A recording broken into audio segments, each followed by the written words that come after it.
Grant, could you talk about maybe how should I build it on my farm? How should I test it? What can I do? Right. Well, yeah, the nice thing to remember about this, or the important thing to remember about this, is this is a living system. And so we're really trying to test various things that are going to work with not only our soil properties, but the microbial community that we've got in our particular soil, the kinds of water quality, the kinds of crops that we're growing, and things like that all work together in this living system. So no two systems are ever really alike. Mm-hmm. And so what we want to be sure to do is we want to start as best we can with a good target, a baseline of some sort to go from, so that we can measure from that relative to all the things that are working in that particular location. Mm-hmm. So of course we would want to go out and take initial soil samples with a sample probe, a shovel, or what have you, and we're really looking at the activity in the upper reaches of the root zone, because that's where all of that microbial activity and the cycling of the organic matter and other things are going to really be taking place. So we're looking at 2 to 6 inches typically is where most of that action will take place. If we're sampling deeper, of course,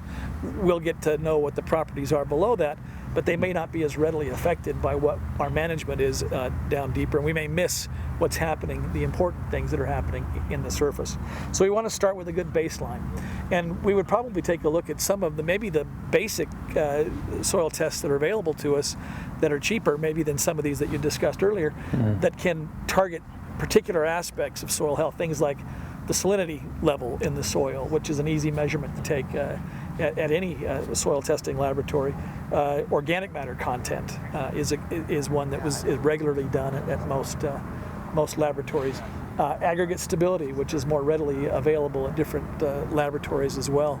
And we may want to take a look at just a few of those as a baseline to then be able to measure against over time. The other thing, like I said, is to remember, because it is a living system, it doesn't happen all at once. Mm-hmm. And so we want to try to experiment with some of these different practices that are available to us. We want to maybe look at different crop rotations or residue management, minimum tillage or something in a location or whatnot. And rather than just blanket treating all of your land at one time with a particular practice, is to take smaller areas and experiment just a little bit with a crop rotation that's recommended for your region, or an erosion control practice, or a residue management practice, a minimum tillage practice, or something like that, and see if it works, and take care of kind of the tweaking for your specific environment in that particular location. Once you get a feel for how it works and that it's functioning well, you can begin to expand that then into the rest of your land base with something that you know is going to get some kind of beneficial performance back. And then, of course, monitoring for improvements over time we would want to accomplish with additional soil sampling.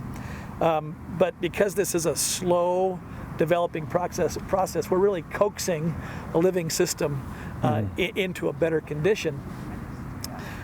2 or 3 years down the road of using a particular practice, then you'll want to go back in and take additional samples and look at increases in organic matter, increases in aggregate stability, and those kinds of things that are going to give you then waypoints along the way for the development of improved soil health. If you want to know more about all of this, we've just kind of skimmed the surface with a lot of the different things that are available to us and kind of the procedure for this. We have a new fact sheet out at Utah State University Extension on soil health facts that kind of cover this a little bit more in detail, and then give you additional links to places like the USDA's Soil Health Division website, which has a lot of information there on covered crop practices and tillage management practices and those kinds of things that are proven to connect with soil health and what have you. We also have a social media site. Matt, why don't you tell them about that a little bit? Yes, we've recently started a new Facebook page called USU Extension Crops. The handle is @UtahCrops. Connected with that Facebook account, we also have an Instagram account and a Twitter account. Those are the handles for those are @USU Crops.